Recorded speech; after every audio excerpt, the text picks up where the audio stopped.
नमस्कार मैत्रिणींनो, बाईचं टॅलेंट या यूट्यूब चॅनलमध्ये आपलं सहर्ष स्वागत। तुम्हालाही असं आवडतं का हो पानगळा? तर असा पानगळा शिकण्यासाठी आज आपण काय करणार आहोत, एकदम सोप्या ट्रिकने हा पानगळा शिकणार आहोत। तर काय करायचं आहे, पाठीमागचा जो भाग आहे त्याला आपल्याला 2.5 इंचाची खूण करून घ्यायची आहे आणि जेवढा गळा आहे तेवढीच खाली खूण करून घ्यायची आहे। आता इथं जी आहे ती मी खाली 8ची खूण करून घेतलेली आहे आणि तिथंही 2.5 इंचाची खूण करून असा चौकोन उभा करून घ्यायचा आहे, जेणेकरून आपला गळा व्यवस्थित येईल।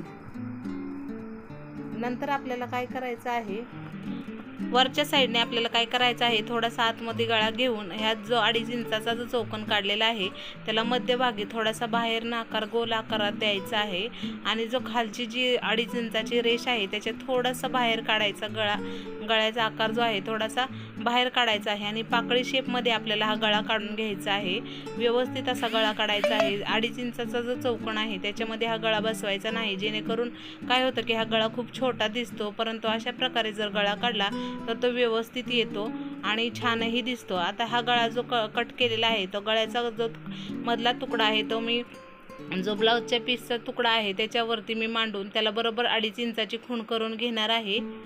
तुम्ही पाहू शकता कशा प्रकारे मध्य भाग करायचा आहे आणि बरोबर 2.5 इंचाची खूण करून घ्यायची आहे आणि थोडासा कट मारून घेणार आहे मी इथे।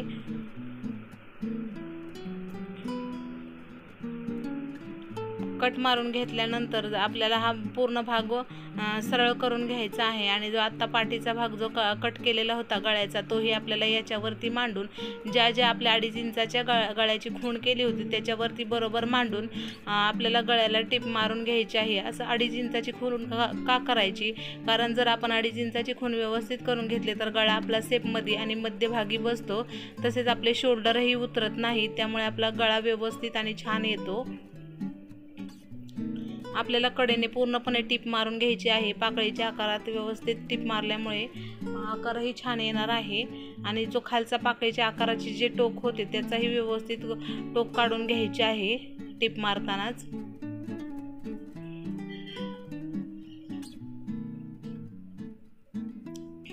व्यवस्थित अशा प्रकारे मी टिप मारून घेतलेले आहे आणि आता जो मधला जो कापडाचा तुकडा आहे तो कट करून काढायचा आहे। आता हा कट केलेला तुकडा जो आहे तो बाजूला ठेवून द्यायचा आहे आणि जे अस्तरचे कापड आहे ते व्यवस्थित आत दुमडायचे आहे। यासाठी आपण नेहमी ब्लाऊज शिवताना अस्तरचा भाग जो आहे गळा काढताना ते सरळ साईडनंच लावायचं, जेणेकरून आतमध्ये ते दुमडून जातं आणि गोटही करायचा वाचतो, त्यामुळे आपल्या गळ्याचे आकार व्यवस्थित आणि छानही येतात।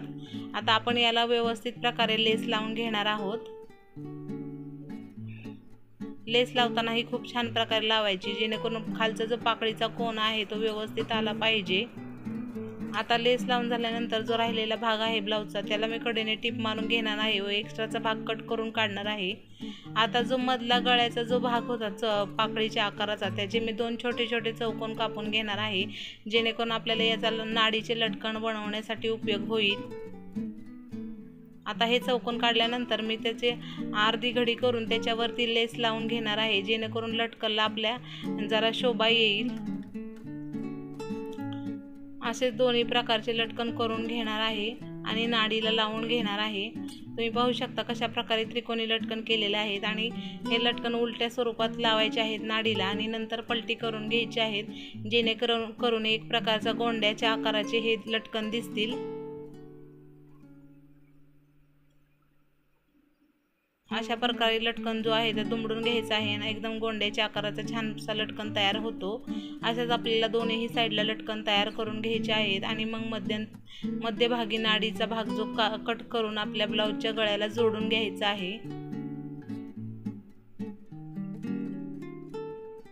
आता गळ्याच्या बरोबर वरून 2-3 इंच जागा सोडून आपल्याला ही नाडी लावून घ्यायची आहे। दोन्ही साईडला व्यवस्थित नाडी समोरासमोर लावून घ्यायची आहे। अशा प्रकारे आपला छानसा पानगळा झालेला आहे आणि लटकनही खूप सुंदर प्रकारे तयार झालेले आहेत। तर भेटूया पुढच्या व्हिडिओमध्ये।